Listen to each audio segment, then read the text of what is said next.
Okay, hello. So at this stage, you will need to be writing out your detailed plan for how you are going to do the analysis of the contextual challenges.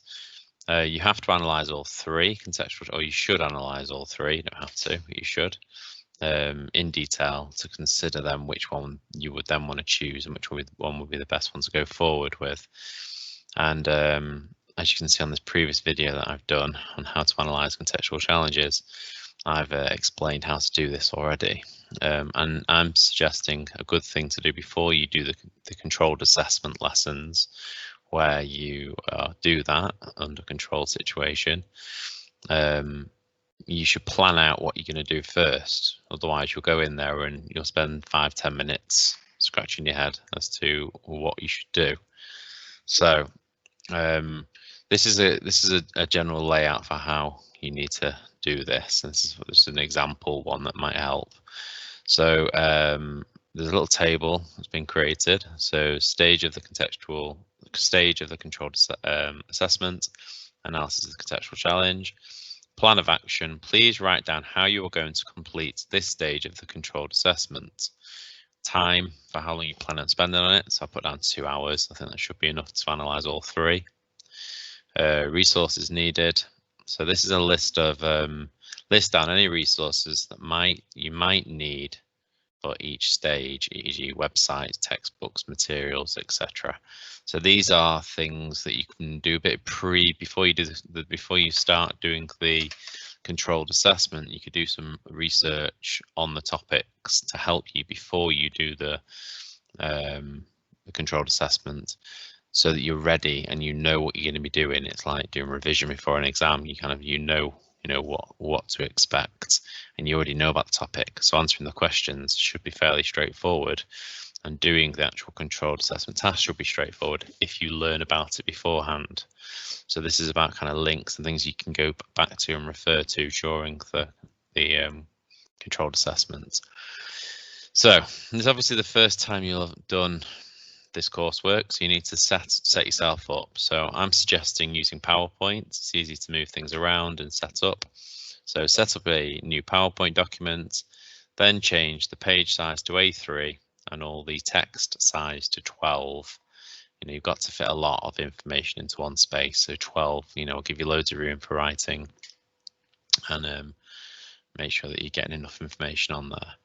So next thing, copy and paste the contextual challenge onto the page. So that'll be the first one that you're planning on analysing. So you can see that little small image, but I'm copying and pasting it at the top, but it could be in the middle, wherever you want.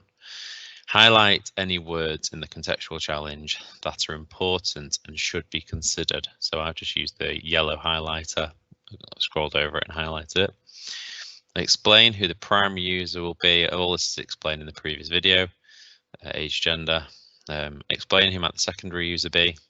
Explain who might be the stakeholders of the product. Explain why the product's needed.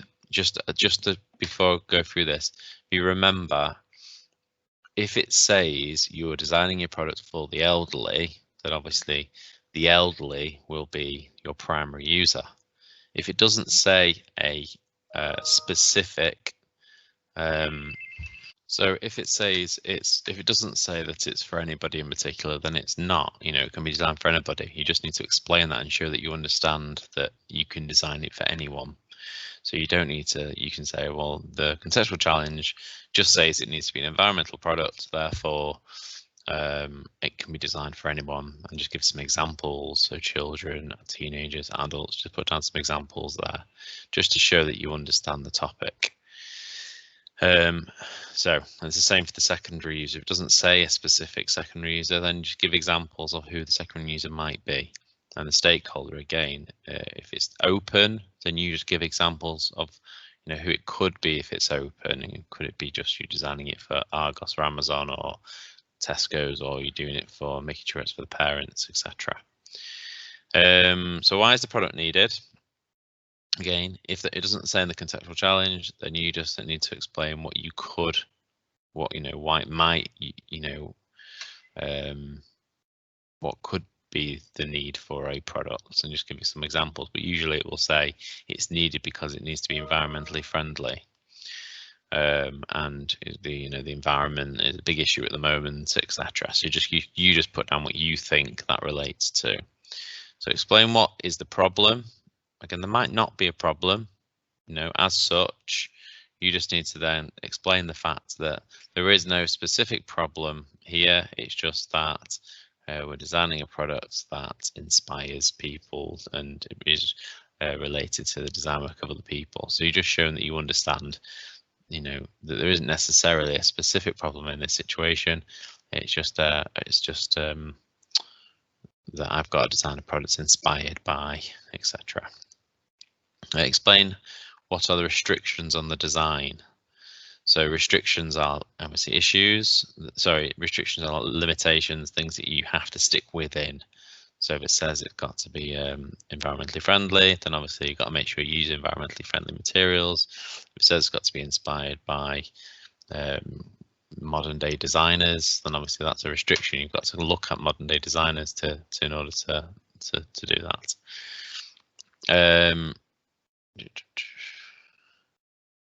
Yeah, explain what the problem is. So restrictions. Explain where the product will be used. That's self-explanatory. Again, if it doesn't say it in the contextual challenge, you just do some examples. It could be used here, it could be used there. Explain what type of environment it'll be used in. Again, if it's open, then you just give examples. Explain what must the product do. Again, if it doesn't say in the contextual challenge, then it's open. Just give examples again of what it could do. Explain what its primary function might be. So again, it probably won't say in the contextual challenge. Just give some examples of what its primary function might be. So to tell the time, to light up, to store, to be sat on, to be something to hold things. Explain if there's any secondary functions. Again, just give examples of what could be a secondary function: adjustable, rotate. Explain what the product might be used for. Relaxing, playing games, whatever. Explain if the product should be used in certain times of the year. Again, if it doesn't say in the contextual challenge, you just have to give examples of, when it could be used, or when your product might be used, and how that might affect the product. So explain how the product is meant to function. So it's meant to hold something heavy, etc. So again, it's just at this stage, you're just keeping it open. So you're not trying to be specific on a specific idea. You are keeping it nice and open. Explain how the product should be stored and transported and maintained. Again, if it doesn't say in the contextual challenge, just giving some examples of what it could do and how it could be stored and transported and maintained. Explain how the information above might affect the design. So, obviously looking back at what you said, how this might affect the way in which you design it. So it's got to be, you can wipe it clean, for example. So finally, trying to find some images that might help to evidence what has been written. So again, when I did mine, I just went on Google image, and there might be, type in one of the topics like sustainability, and there might be 5 or 6 images that you like the look of that might show evidence what you're saying. Just print screen it, crop it down, and then you can just put all 5 on. Keep it simple, don't spend ages on it. Just a very quick evidence to show what you're saying. So repeat this for the next 2 contextual challenges. Okay, so if you look at this, so this is my example one. So copied and pasted the brief, highlighted the information, and then just answered the questions. So the primary user could be for anyone, babies, children's, blah, blah, blah. The contextual challenge just says to replace an existing product, which could be anything. So again, just keep it really open. Don't be too specific. If it doesn't say anything specific at this stage, you want to be keeping your mind completely open as to what you want to do. And you can see here, as I said, I've picked out a few words within this section, put it into Google Image. It came up with loads of images. I just print screened the page, cropped down 4 or 5 of them, and then just pasted it there. So that all those images that you can see probably took me about 5 minutes to do. Didn't take long at all. So don't be spending ages looking for images. In terms of setting up your page, if you don't know how to set it up to A3, if you click on design, this one up the top here, then you click on slide size, custom slide size, and then here it's just A3 paper. Make sure it's on landscape and click OK.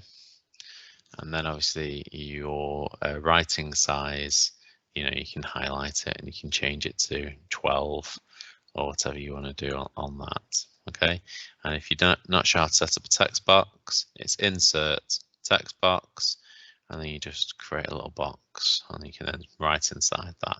Just change the writing size down to 12 again. Okay, thank you very much for watching.